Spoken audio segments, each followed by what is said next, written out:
Dark Shadows, number 32, BTR 72666, Air 8966, take one.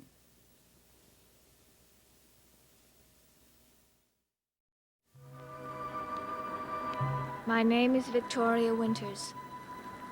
Here in Collinwood there is a moment of quiet. Even the wind has subsided, and the threat of a storm is a thing of the past. But there are other storms. The unending chill of fear that sweeps through the silent corridors.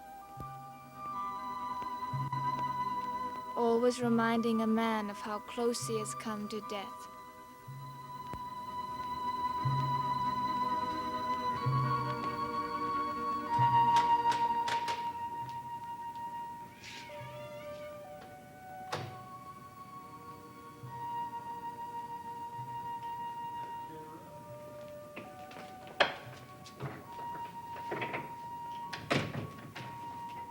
Hello, Liz.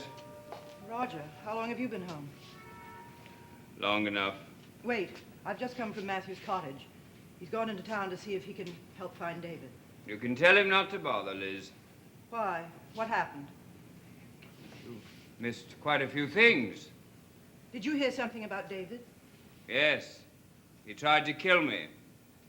My own charming son. That's not true. Where is he now?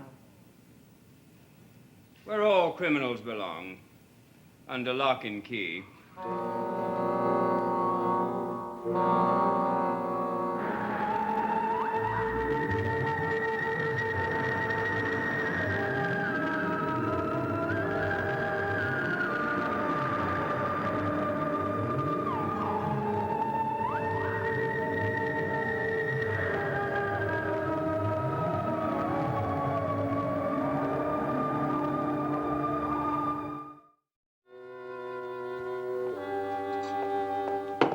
What do you mean, locked in his room?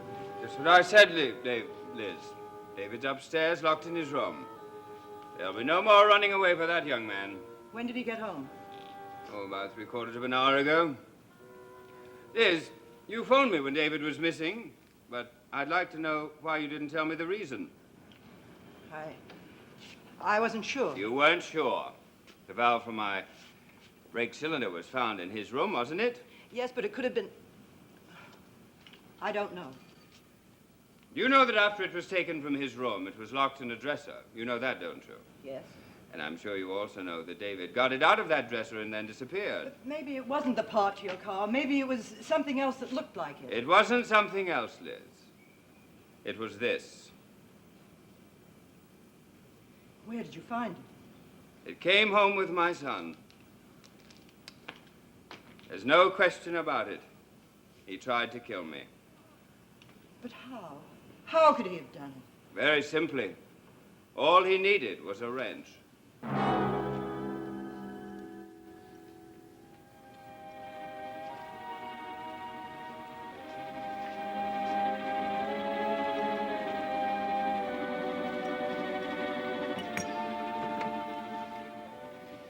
Harry, try to get a hold of Bill Malloy for me.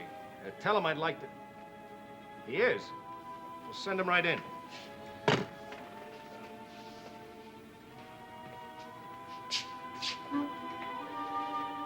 Jonas, I'm sorry to bother you, Bother me. You just saved the town of Collinsport a phone call. I just was going to have my deputy get in touch with you. Come on, sit down.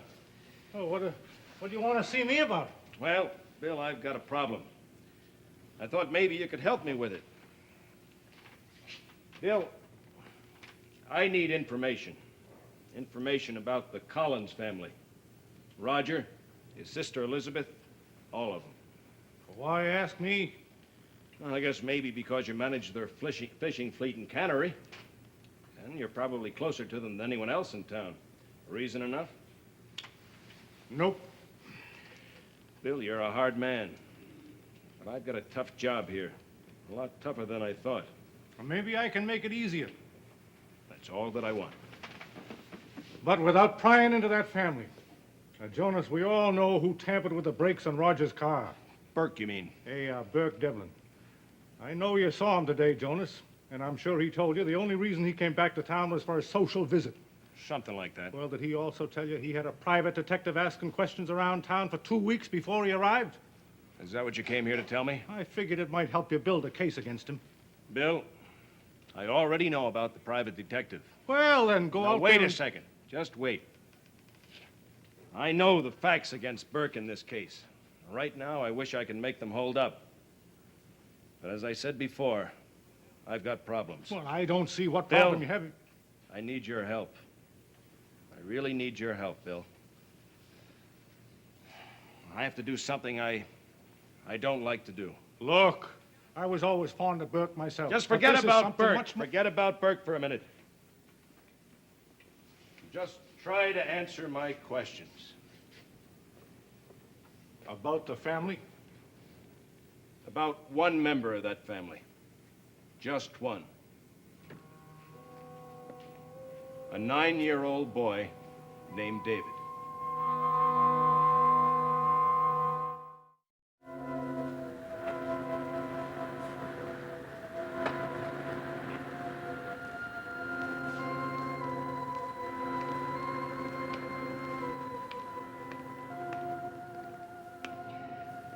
Had Matthew left yet?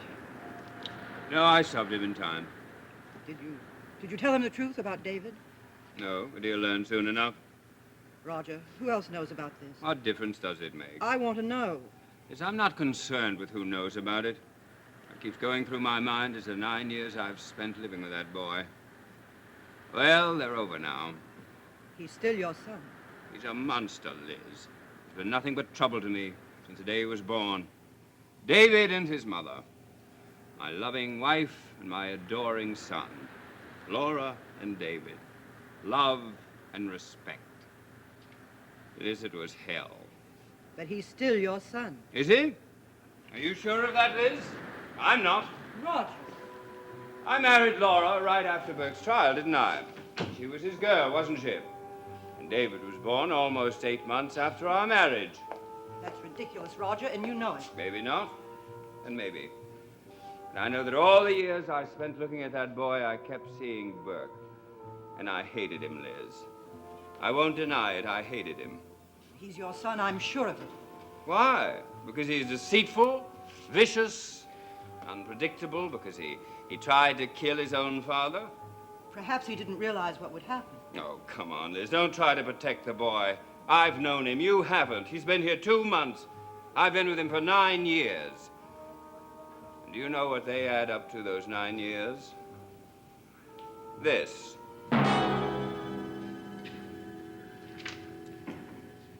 What did he say? Well, he's just a kid, Jonas. You realize that, don't you? I realize it. What did he say? Well, he must have just had a humdinger of a fight with his father. And I heard him say, I hope he dies. Now, look, Jonas, all kids go through that kind of an emotional I'm not upset. interested in all kids, Bill. Just one. Did they have these fights often? What are you getting at? Bill, do you think David's the kind of boy that would really hate his father? I don't mean kid stuff. I mean hate. The real thing. Well, I don't think he likes it. Before the accident, did they have any particular argument between them? I think you'd better tell me what you're after. Was there an argument? Could be important, Bill. Well, Roger said something about sending him away to boarding school, I guess. And David was pretty upset about that. How upset is pretty upset? Jonas, you're out of your mind. I hope so, Bill. I sincerely hope so. So David's unpredictable, sure, a little wild maybe, but he wouldn't try to... Jonas, I can't even say it. I haven't said it yet, Bill. But I'm thinking it. Why? This wrench. The one that removed the valve on Roger's car, when I took it back to the house from the garage, I had it wrapped in a handkerchief. I wanted to get a clear set of prints. I put it down. David was there. And? He knocked it off the table. Accidentally, he said. But before I could stop him, he picked it up. So, David's fingerprints are on the wrench? What does that mean? We have 2 sets of fingerprints. David's, Burke's. You saw David handle the wrench. That's right. And Burke already admitted that he handled it. I know. He said he found it on the seat of the car. Well, I think he did. Listen, Bill. I've been going over this thing in my mind. I'm just about ready to turn in my badge. I never thought Burke fooled with those brakes. Now, he's too smart to have gone through with it. And having been seen standing there with a wrench in his hand. But the car did crash. Exactly. So I believe Burke was telling the truth. And that he did find the wrench in the seat of the car. That it was someone else who used it and put it there. So I came back here and took another look at these prints. Here, take a look at this one. The smaller one's David's. The larger one is Burke's. What does that prove? Well, look at him. Burke's is almost covering David's, which means that David handled the wrench twice. Once when it went to the floor and he picked it up, and once before Burke got there. Well, I follow you, sure. Burke's fingerprint is on top of David's. Well, that's the picture. Well, it doesn't prove anything. I mean, one fingerprint doesn't prove David tampered with the brakes and then left the wrench in the car seat. No. But it raises a suspicion, wouldn't you say?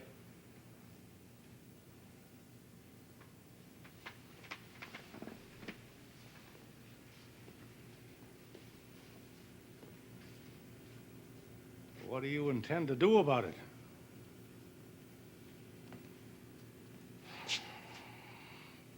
I don't know what to do about it, Bill. I really don't.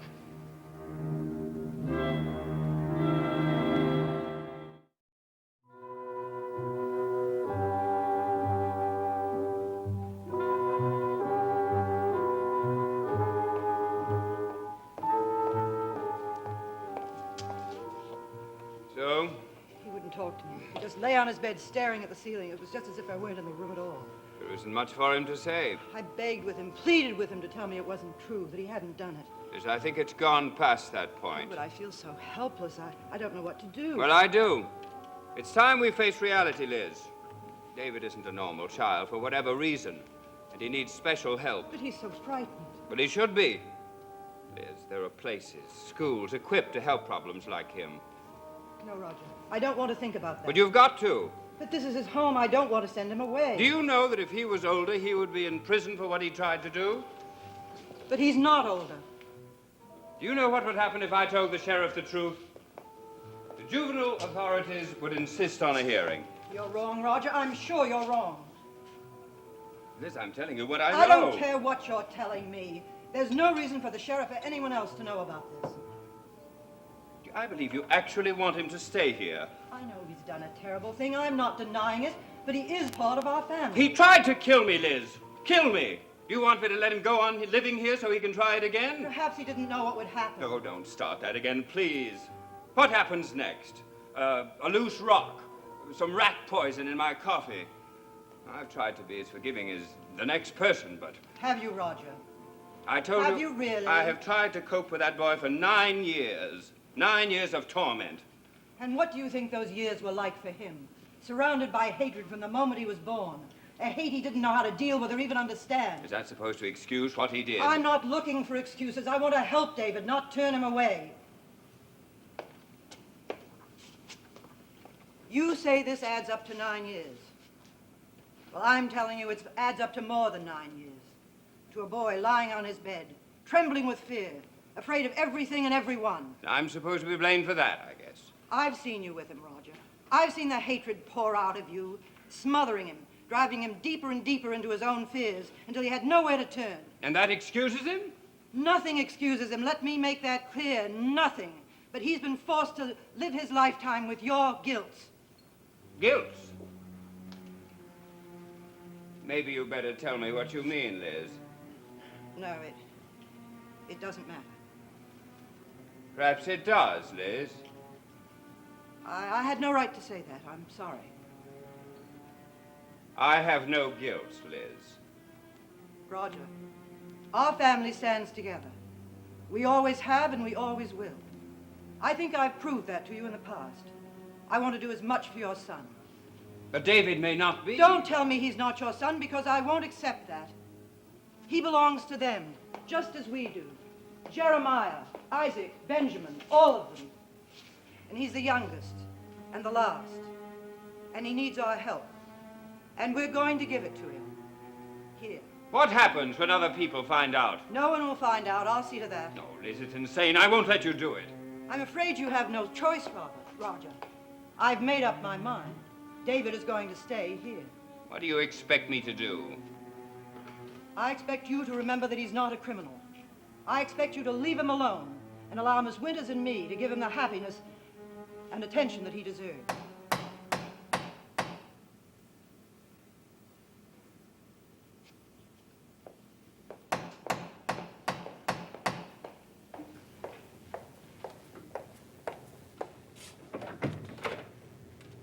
Well, Mrs. Stoddard, is your brother home?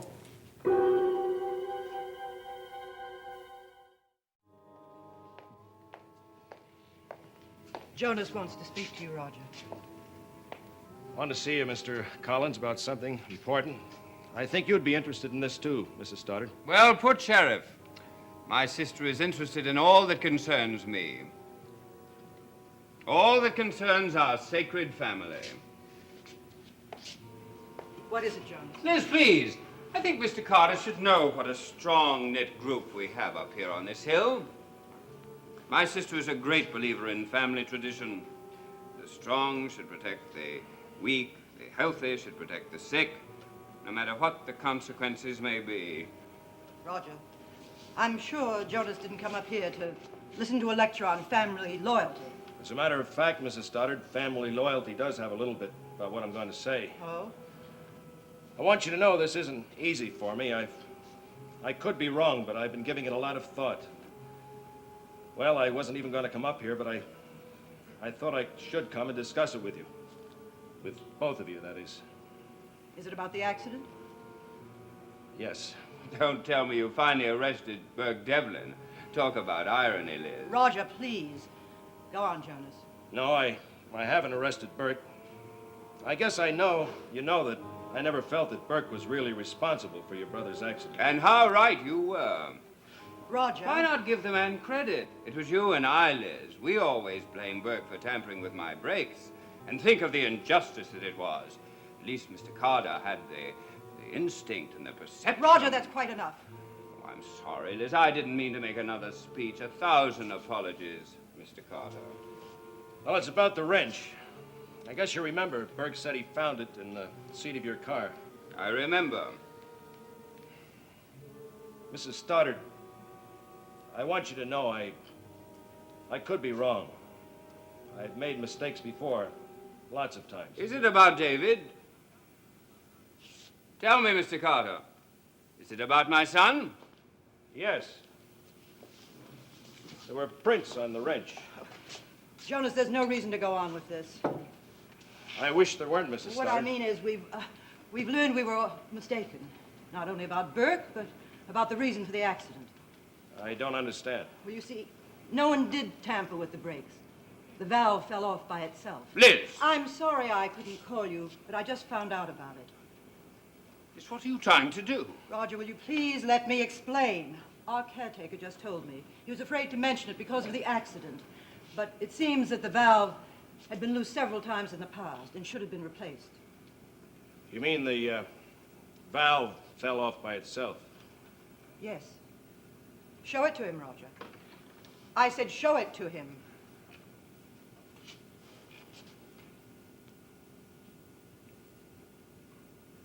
Where did you find this? By the side of the road, exactly where it fell. I see. What you mean is you want me to drop the case. Well, there are no criminals involved. Why continue? Well, I always did like easy solutions. Then there'll be no further investigation. Why should there be when there's no one to investigate? Well, I better be getting home.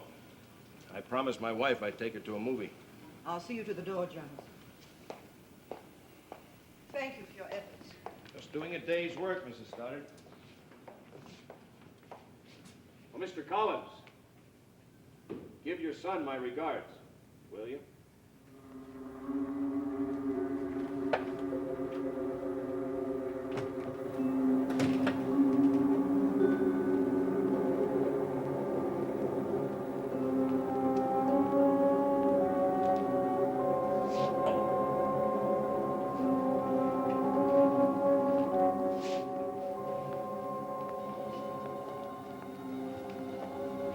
I had no choice, Roger. We all have a choice, Liz. It's just what we do with it. You know what he was going to say. Yes? Well, then I had to lie to him, don't you see? I had to protect David. You protected a monster, Liz. But don't ever forget that. Because there'll come a day, perhaps not tomorrow, but it will come. And you will regret it.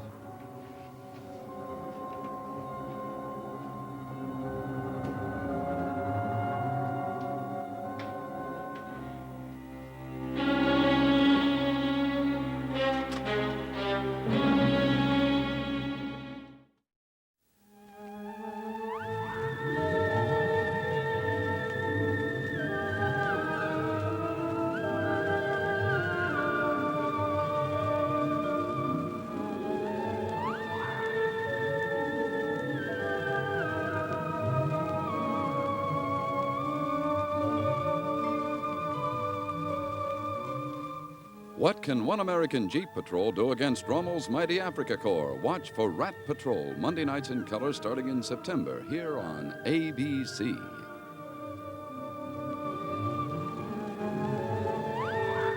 Dark Shadows is a Dan Curtis production.